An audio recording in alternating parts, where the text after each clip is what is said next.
Hey guys, Josh here. I got another do review for you, and today the movie we were reviewing, I just got done seeing it in IMAX, and I'm gonna say this now: if you have the opportunity to see this movie in IMAX, see it in IMAX. Pretty much any movie that is offered in IMAX, you need to go see in IMAX, but that's whatever. But the movie we're talking about today is Skyfall. It is the latest James Bond film. It is like film like 138 or whatever the James Bond ones. It's like 23 or 24. I don't know how many they made. They made a lot. And actually, this year is the 50th anniversary of when the James Bond first kind of came out with Doctor Knows what they're counting. Actually, a little trivia for you is back in 1953, Doctor No came out in 62. In 53, they did a spoof of the James Bond series, and Americans made it. It was Casino Royale. And so they couldn't really make it again. So they had started with Doctor No when they first started with Sean Connery. Anyways, that's a little Jeopardy action for you in case you ever need it.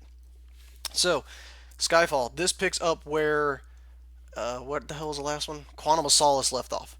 Uh, this is the third film of Daniel Craig, who is a completely kick-ass Bond. I love the way his Bonds are. They're more realistic. He can actually get injured and stuff. He's more of a badass. It's less kind of like comical and quirkiness and stuff to it. So, but yeah, it picks off, and the story of this one is it still takes place before Doctor No, and Bond's still like going through progression, and he ends up kind of getting injured, and like they presume him to be dead, so he's kind of hiding out for a while. But in that point in time, some guy comes back and blows up MI6 that gets him to come back. But there's the main villain in this movie is Javier Bardem. That's what I say, right? Yeah, Javier Bardem, who is always awesome, total badass in everything he does, and he has like freakish blonde hair in this movie, which is terrible. But that's not his worst haircut. The worst haircut goes to No Country for Old Men. That's a ridiculous haircut.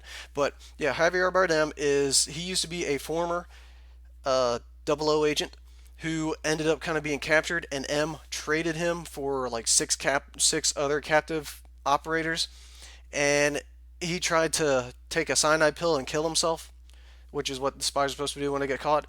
But it didn't actually kill him; it just kind of like burned him inside, and that made him think that, hey, this sucks. I want to get back at these people. So he decided to turn bad. Decided to just unleash total computer attacks against MI6, against the world, and he ends up just doing that to try and destroy everything that has been established because it's he doesn't agree with it anymore. So he destroys MI6, whatever, blah blah blah. He's his attempt to get M, and Bond has to stop him. That's the long and short of it. It's great. I don't want to give too much away, but Javier Bardem is awesome. Daniel Craig is freaking awesome. The whole story of the movie is awesome, and it's cool because it actually has like a lot of throwback things.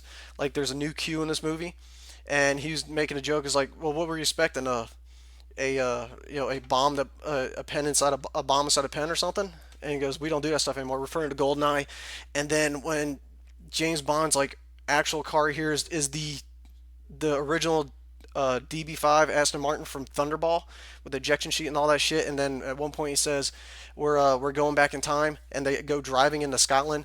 And if you know anything about Bond, Sean Connery, the first James Bond, he is Scottish. So it's really cool. It does a great job tying everything around. We got a Q now, got a money penny now at the end of it. It's great. So what I'm going to do now is I'm going to rank all the Bonds in which I think the best order that they are. First and foremost, Daniel Craig. Maybe it's because it's more modern, but his Bond is more badass. Then it goes Sean Connery, Roger Moore, Pierce Bronson, Timothy Dalton, and George Lazenby. He brings up the rear. He was only Bond for 1 year, for one movie, but he also wears a frilly crevasse in it, so that's ridiculous. But yeah, Daniel Craig far and away the best Bond. And so I read a little bit ways. Actually, first I want to say, Roger Moore wins the creepy teeth factor. He wins that by far. And speaking of Roger Moore, he reviewed this movie and said it's the best Bond ever made, and I have to agree, it is the best Bond you'll ever see. So this Bond gets a solid fuck yeah. You guys need to go see it. It is awesome. Thanks for watching.